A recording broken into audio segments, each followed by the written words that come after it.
Senin 17 Oktober mendatang, NATO akan meluncurkan latihan nuklir tahunan bertajuk Steadfast. Diketahui 60 pesawat akan ambil bagian dalam latihan di atas Belgia, Laut Utara, dan Inggris untuk mempraktikkan penggunaan bom nuklir Amerika Serikat yang berbasis di Eropa.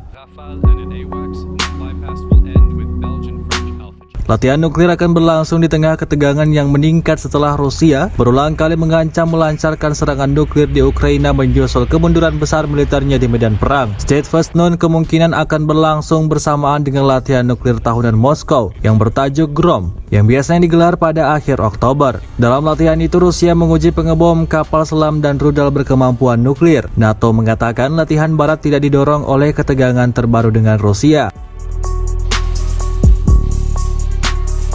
Latihan tersebut yang berlangsung hingga 30 Oktober adalah kegiatan pelatihan rutin yang berulang dan tidak terkait dengan peristiwa dunia saat ini. Demikian pernyataan NATO di situs webnya. Tidak ada penggunaan bom nuklir langsung dalam latihan itu. Belgia menjadi tuan rumah latihan yang akan melibatkan 14 negara anggota NATO dan 60 pesawat, termasuk jet tempur paling canggih di pasar dan pesawat pengebom B-52.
Terima kasih sudah nonton.